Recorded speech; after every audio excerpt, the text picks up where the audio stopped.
मेरा नाम बालकृष्ण धर्मराज जावेर है। उम्र 65 साल है। अगस्त 2023 में मुझे कुछ शारीरिक लक्षण महसूस हुए जिससे मुझे कुछ गड़बड़ लगने लगी। इसके बाद डॉक्टर की सलाह से मेरी एंडोस्कोपी और बायोप्सी की गई जिसमें प्रारंभिक रूप से कैंसर की आशंका जताई गई। फिर अक्टूबर 2023 में मेरा पेट सीटी स्कैन हुआ। तब यह पूरी तरह से स्पष्ट हो गया कि मुझे इसोफेगस कैंसर है। सभी रिपोर्ट्स देखने के बाद मैंने अक्टूबर 2023 में टाटा मेमोरियल हॉस्पिटल परेल से अपना इलाज शुरू किया। नवंबर 2023 तक मेरी सारी शुरुआती जांचें पूरी हो गई और 16 नवंबर को मुझे पहली कीमोथेरेपी दी गई।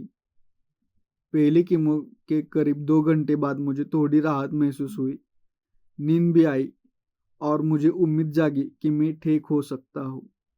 एक कीमो सेशन लगभग 7-8 घंटे चलता था। ऐसे कुल 4 कीमो सेशन हर 15-15 दिन के अंतर पर दिए गए।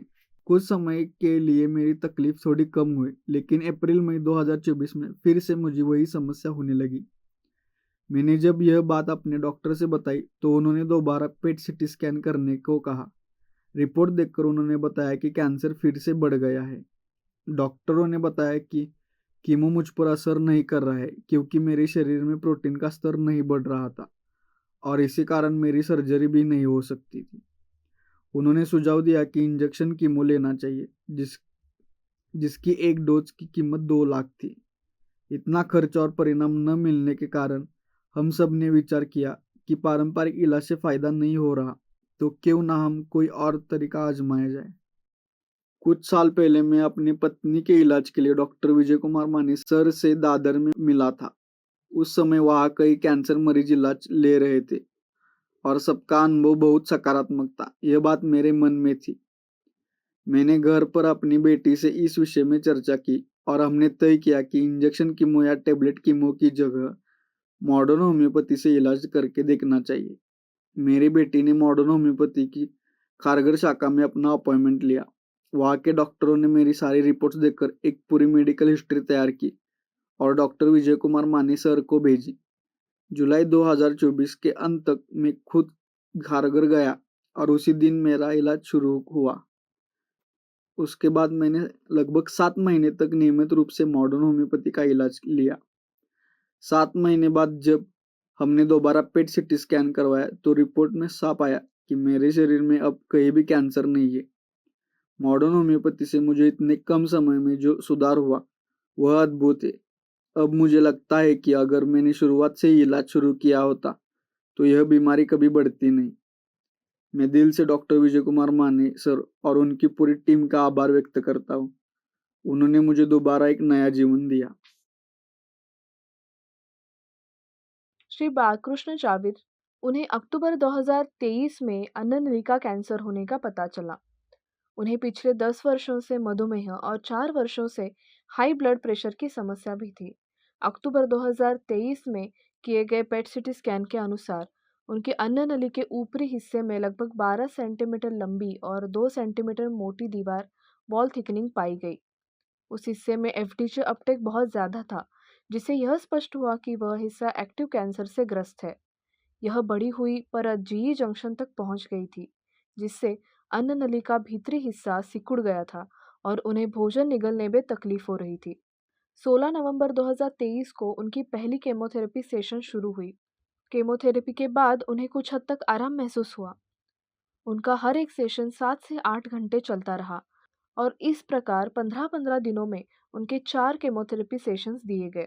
इलाज के बाद 11 जनवरी 2024 के रिपोर्ट के अनुसार अन्ननली के मध्य और निचले हिस्से में लगभग 7 मोटी वॉल थिकनिंग दिखाई दी।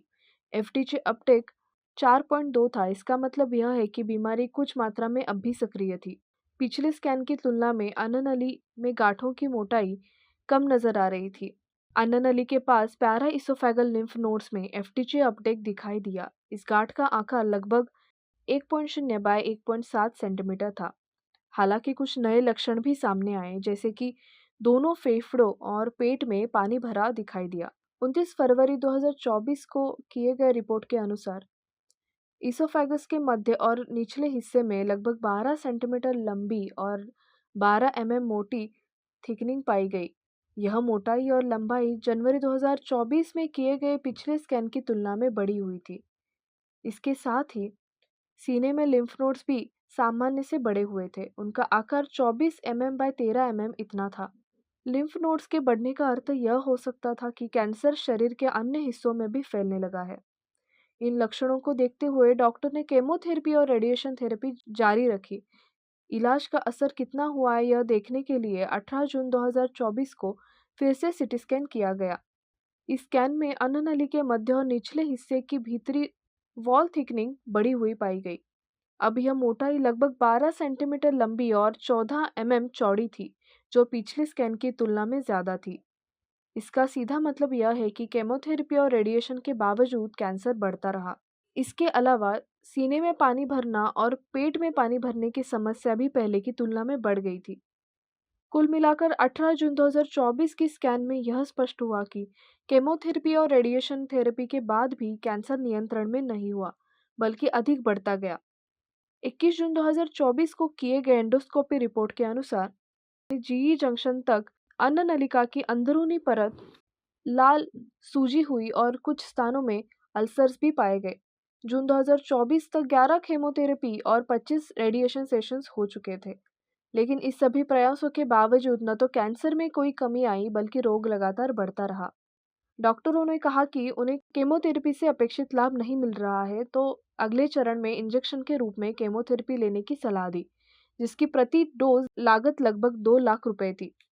इसी दौरान श्री बालकृष्ण जाविर जी को मॉडर्न होम्योपैथी में कैंसर के लिए उपलब्ध उपचारों की जानकारी मिली। उन्होंने पारंपरिक इलाज के बजाय मॉडर्न होम्योपैथी से इलाज लेने का निर्णय लिया। 27 जुलाई 2024 से मॉडर्न होम्योपैथी का इलाज उन्होंने शुरू किया। सिर्फ कुछ ही हफ्तों में उनकी तबीयत में उल्लेखनीय सुधार दिखने लगा। उपचार शुरू होने के बाद 14 अगस्त 2024 को किए गए पेट सीटी स्कैन में जी जंक्शन और अन्ननली क्षेत्र में हल्की वॉल थिकनिंग देखी गई, लेकिन वहां कोई सक्रिय गांठ या फिर एफटीसी अपटेक नहीं पाया गया।